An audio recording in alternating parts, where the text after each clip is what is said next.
Right. Good morning, Christ Universal Temple. Help me say thank you to Miss Keisha McFarland for blessing us on this morning.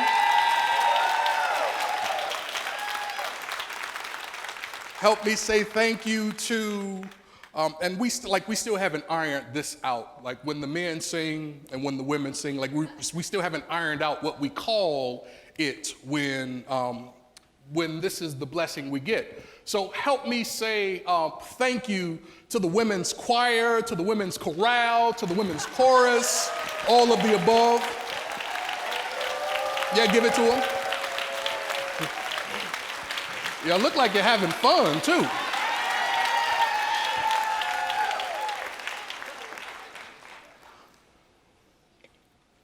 Monte and Martin do such a wonderful job taking. Now, I'm only speaking for myself. Don't feel any kind of way when I say this. They do a wonderful job taking straw and turning it into gold. To those of you joining us by stream, we want to bless you and we welcome you right where you are. We give thanks for this opportunity to fellowship with you and bless you for taking time out of your day, out of your life to be here so that you might get filled back up so that as you go about your week, you'll have something to pull on in the event that you need it. Is that all right? And so without any further ado, I have to say happy Father's Day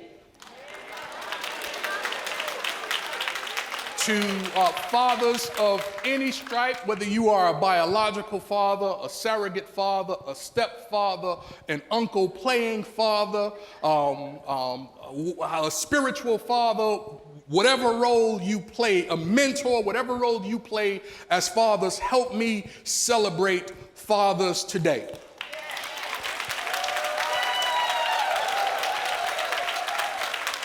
Yeah. You see, I'm of the opinion that fathers are an underappreciated commodity. Yeah, I'm of the opinion. But today is our day in the sun.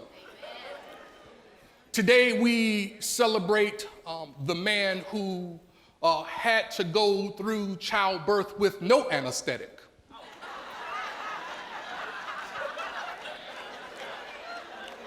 Today we celebrate the guy who carried pictures of his children where their money used to be. Today we honor and recognize the men who stand next to their wives or their women while they cry openly, but the men die inwardly. Today we appreciate the men who give their daughters away to other men who aren't nearly as good enough, with the hope that they can have children who are smarter than everybody else's children. Today we celebrate fathers. And as men and fathers, we too deserve to be in relationships where we are honored, appreciated, and celebrated. Yes. The challenge sometimes, though, is that as men, we have we've adopted patterns. And those patterns become the basis of our behavior. They become the vault of our thinking. And oftentimes those patterns are such that we find ourselves causing damage to the people that we love. And so today is a good day for us to just at least in our own souls do the work that we might need to do in order to heal some of the damage that has been caused. The good news is, brothers, that we can recondition any pattern, we can make better decisions, and we can behave in ways that consistently promote healthy masculinity. Is when you run into a man who knows he's a man and he's proud of the kind of man that he is, when you run into a man who's good with being a father and who accepts his responsibility and who says you can hold me accountable for my part in the life that we've helped create it, how many of you know there's a difference between a father and a donor? But when you run into a real man, when you encounter a real dude, when you bump up against and you rub shoulders, David, with a cat who is good in his masculinity and he is okay with what he brings to the table and who he is at the party. When you encounter a man who can take the mask off and be vulnerable when he feels like it, and be a protector when he has to. I remember one time Sylvia and I had been out at night, and we must have been partying real good because we were both in a deep sleep and our children were in the other room after we made it home. And when we pulled into the garage, we left our garage door open. And so our neighbor came to ring the doorbell, and as they were ringing the doorbell, it didn't wake us up. And she started banging on the door, and as she was banging on the door, it didn't wake us up. And next thing you know, she wasn't sure what was happening, so our neighbor called the police. And when the police came into the house through the garage, they were saying, like, "Is anyone home? Is anyone home?" And Sylvia tapped me. She said, "I think I hear somebody in the house." And I must have rolled out of the bed and jumped out in my skivvies and everything, and I'm getting ready to hit the door, and she said, "Wait a minute, don't run out there." Because on the other side of the door was in fact the police. But my first instinct was to protect what I hold near and dear to me. And it didn't matter to me what was on the other side of the door, because I was getting ready to hold down what was my responsibility to protect. And so I would have given my life on that night just to make sure that my family was okay.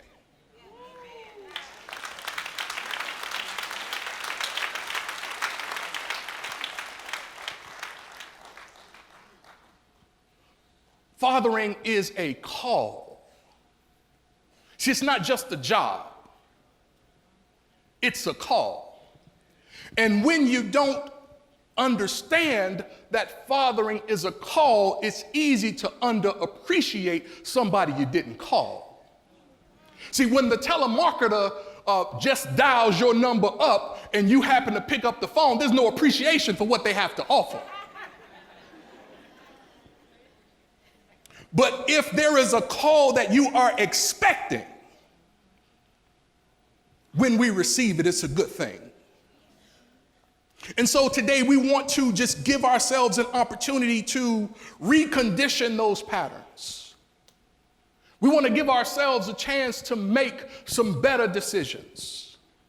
We want to take responsibility and accountability for behaving in some new ways, because, men, we are too important to the homes that we hit up. We're too critical to the communities we stand in.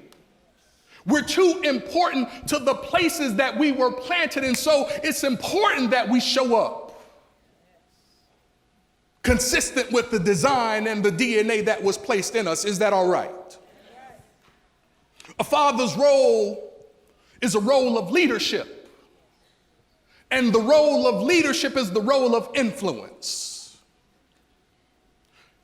But how many of you recognize that when you have influence, you have to use it for the greater good? Am I the only one who recognizes that? Yeah, didn't talk to me.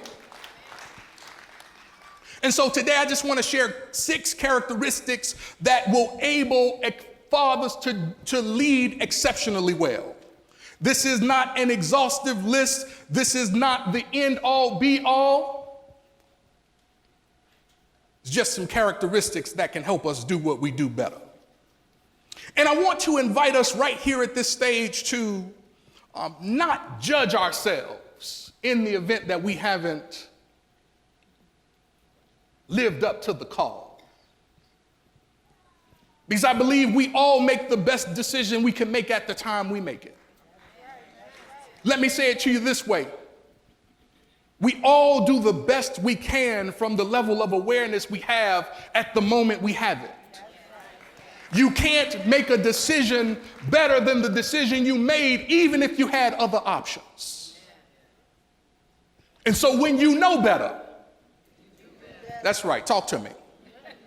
So the first characteristic I want us to look at as a means by which to bolster our toolkit as fathers, as men, as husbands, is to just be faithful. To be faithful. What do I mean by being faithful? I mean being faithful to the call of fatherhood. When we think about this word faith, the scripture tells us that sometimes we have to walk by faith and not by sight. When we think about being faithful, faith is the substance of things hoped for, the evidence of things not seen. And so sometimes as fathers, when we are at the early stage of fatherhood, it looks like the challenge might be bigger than we're up to. Sometimes we choose the exit route instead of the tenacity route. But it requires us to be faithful to the call of fatherhood. When we are faithful, the things that we promise we'll do, we keep our promise. Is that right? Yes. The word believe in the Greek means to live by. And so when we are faithful, we live by what we say, we do what we say we're going to do, and when we say it, you can take it to the bank. It's as good as done. When we are faithful, people don't just have to hear us say we love them. Our actions tell the story. Is that right?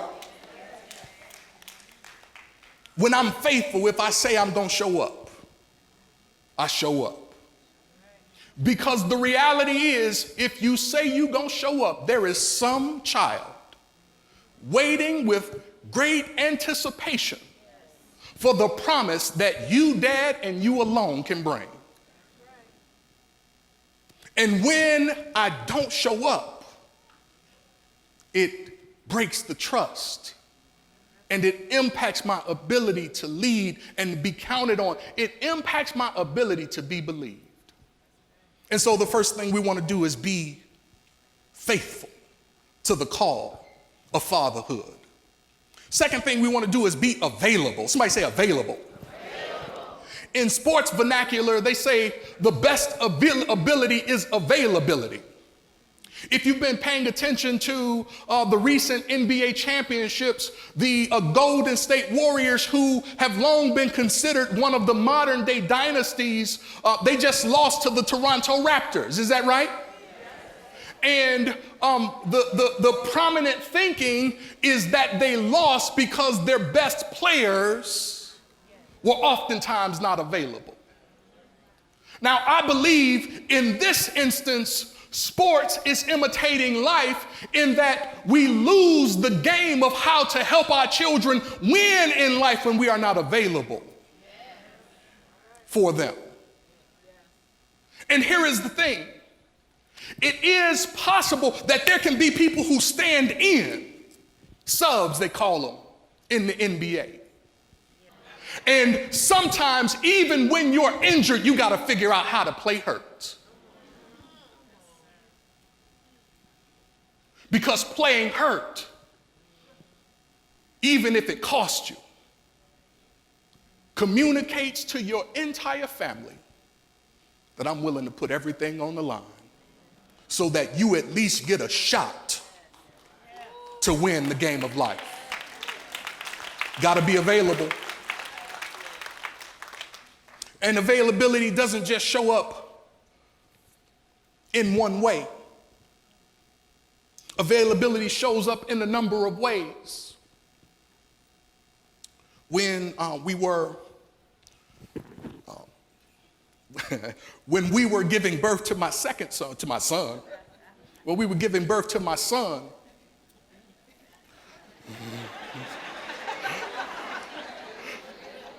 I'm using the royal we.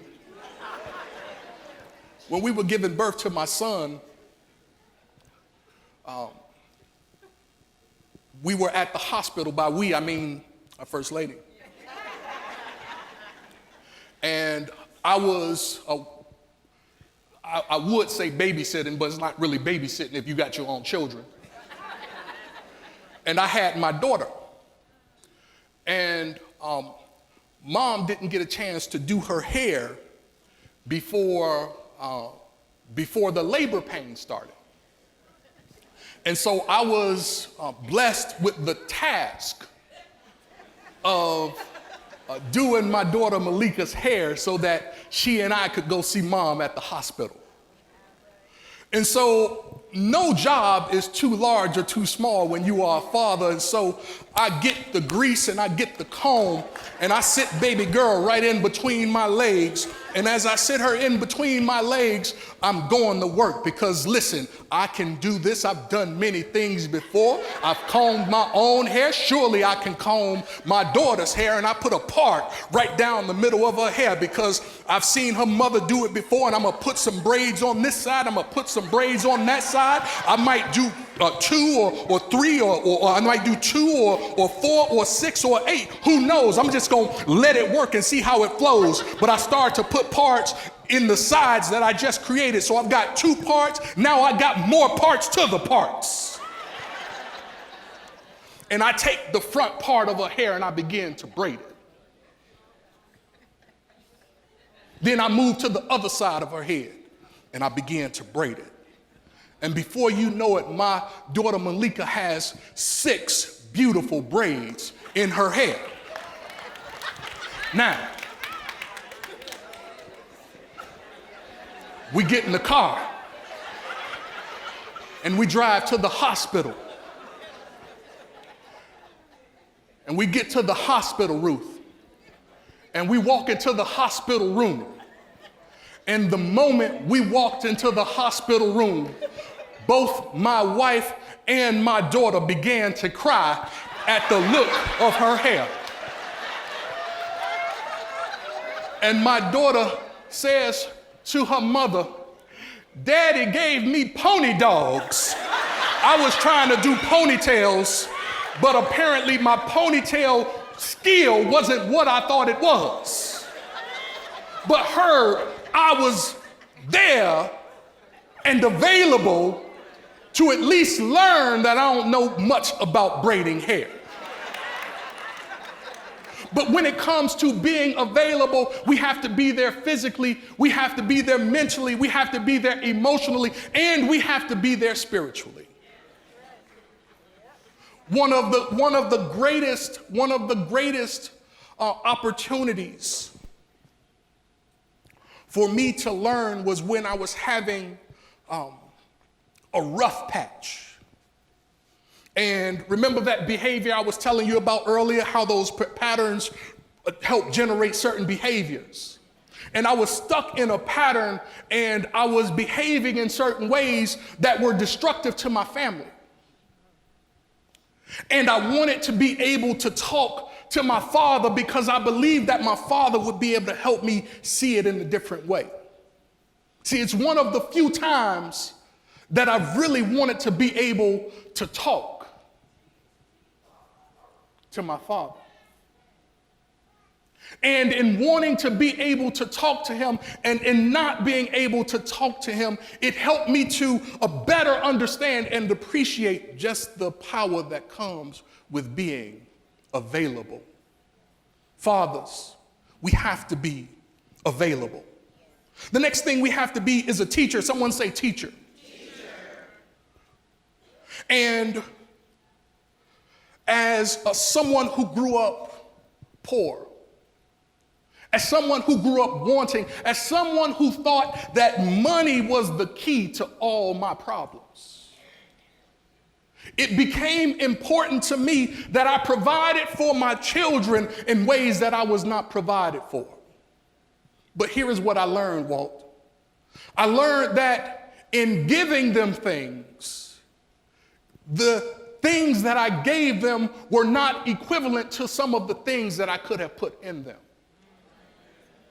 And so I had to send my son to the Navy because he needed more discipline. Now, I have discipline and I am disciplined, but I didn't put enough discipline in my son to help him know that he could make it through anything. I knew how to give it to them, but I didn't always know how to put it in them.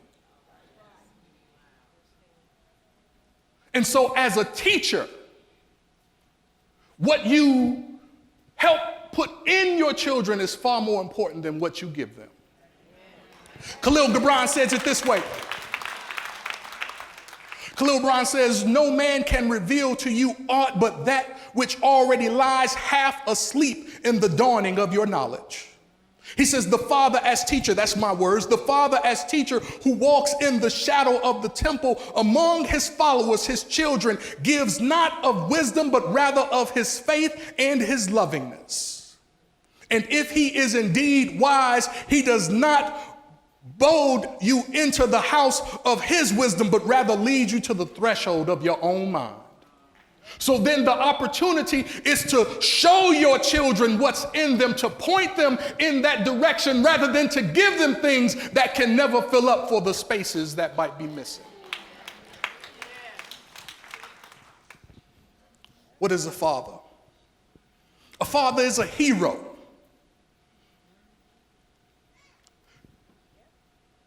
A father is a hero. He is often the first hero of both his daughter and his son. But can I tell you what I really appreciate about heroes? Particularly superheroes? You don't have to be perfect, Earl, to be a hero.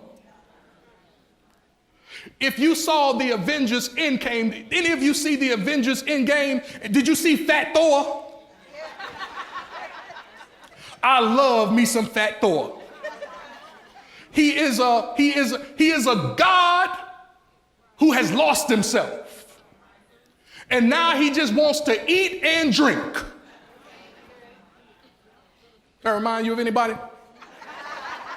Oh, don't just keep looking this way. I'm not asking if it reminds you of anybody who's with you. But you don't have to be perfect in order to be a hero. Are you with me? And can we drill down on this for a second? When I say you don't have to be perfect to be a hero, here is what I mean. You don't have to have a good, healthy, working relationship with the mother of your child in order to be in your child's life. It's better if you do.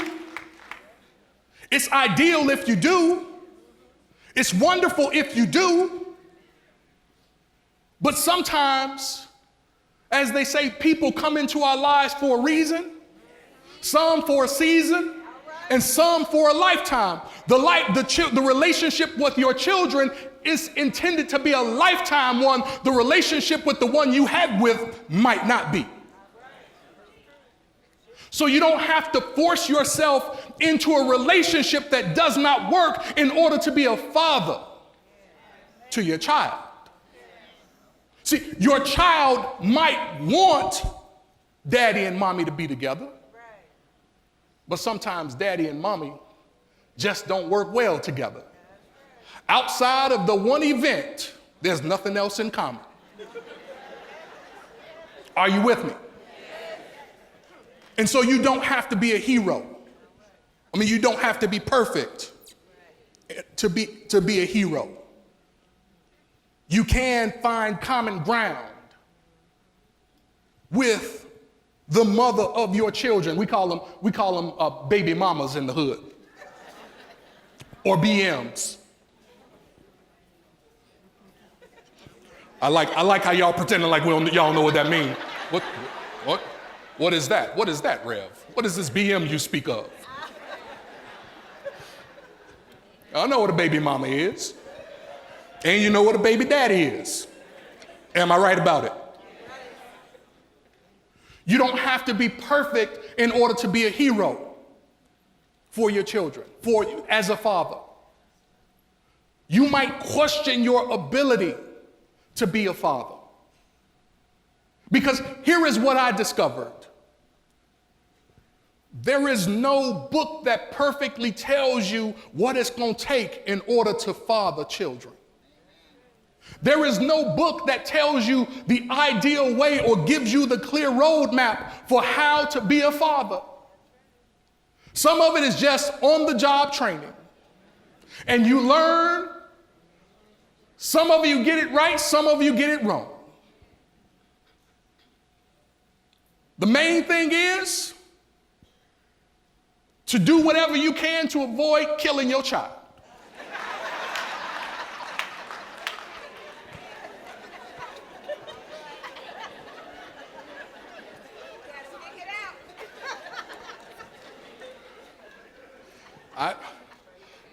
Can I have a true confession moment? Because I think I always prayed, Lord, healthy children. But because I had no biological brothers, I think I wanted a son, just so I could have somebody to play with. And my daughter Malika showed up first, and Mikhail came second. And my God, for the first year of her life, I was in the Navy, so I was not with her, and so the period of bonding didn't happen for us. Are you with me? The period of bonding, that there is a period of attachment and there is a period of bonding that happens in a mother.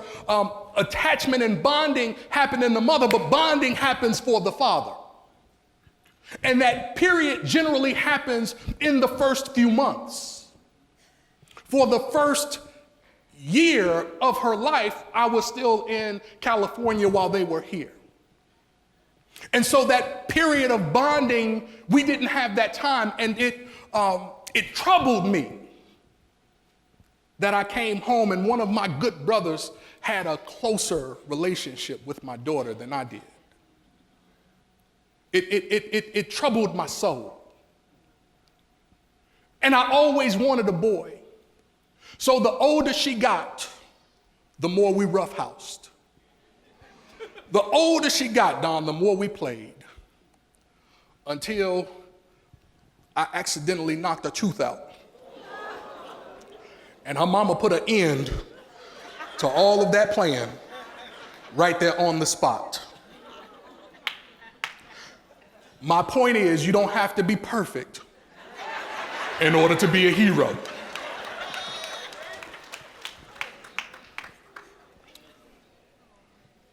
One of the next characteristics of a father is to be an example. Now, for many men, not all men, for many men, regardless of age, generally speaking, most men tend to be driven toward four things: either status, access, power, or stuff. That's what drives many of us, not all of us, but many of us.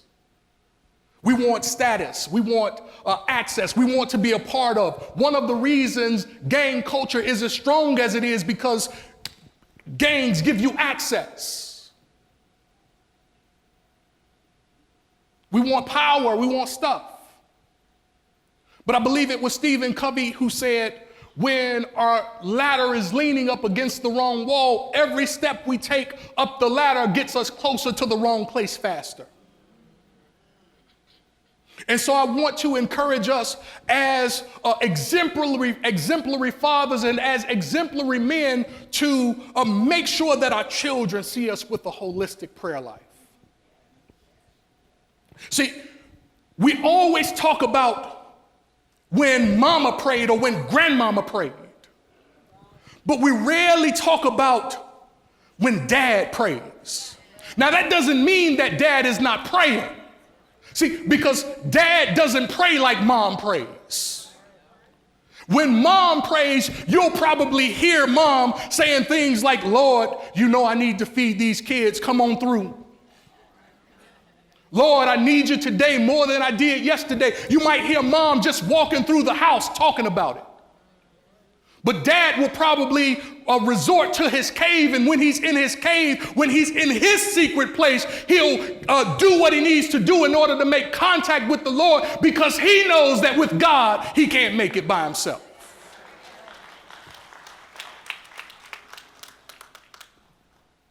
And so when we as fathers pray for our families, things begin to move.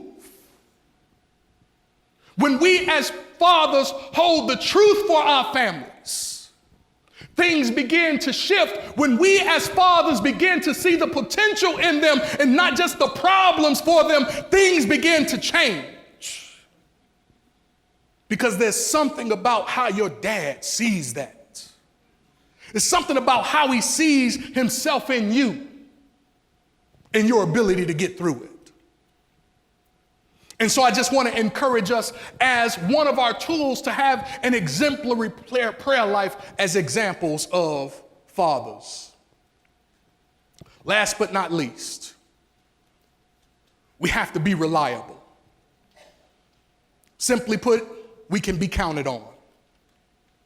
Just two things I want to give you right here. The first thing, in order to be reliable, dad, father, brother, is just to be honest with yourself. Right? To just be honest with yourself. If you're not going to come, say you're not coming. If you're not committed to it, say you're not committed to it. If you're just playing, say you're just playing. If it's hard for you, say it's hard for you. If you're not sure you can do it, say you're not sure you can do it. And I know that we talk about what we speak out, but what I'm saying is, in your own soul, be honest with yourself. Locate yourself. Where are you? See, when God was talking to Adam in the garden, one of the things that God did for Adam, once Adam followed the direction of his feeling nature. See, when you won't be your own head, it leads you in the wrong direction. And so God finds Adam unclothed, and God says to him, Adam, where are you? And Adam thinks that he can hide from God, but in order to be reliable, in order to be dependable, in order to be stable, and in order to be able, you've got to locate yourself. Where are you?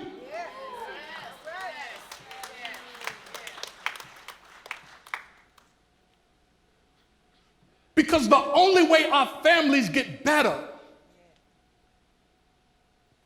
is if those of us who are supposed to be responsible and those of us who are supposed to be accountable, if those of us who have been given the charge and been given the task and been given the call, if we will stand in our space and say, come hell or high water, I'm committed to my family. I might make some mistakes. I might do some things that put our family in jeopardy. I might drink up the money. I might not pay the bill. But no, Cuddy, I'm doing the best I can right where I am. And so in order to be reliable, you got to be honest to yourself.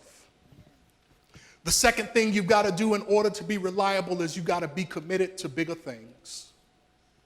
And what could be bigger than the father who sets his family up for the destiny that is before them? What could be bigger than the father who is faithful? What could be bigger than the father who is available? What's bigger than the father who teaches us? What's bigger than the father who serves as a hero for us? What can be greater than the father who is there for us?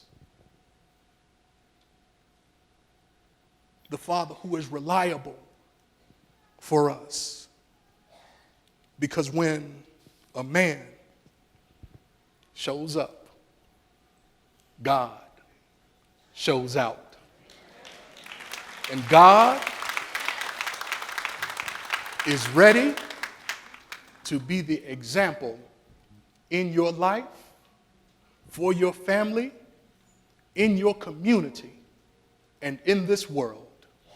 And God is intending to do it through you, Father. God bless you. Love you. Happy Father's Day. Thank you for your time and your attention.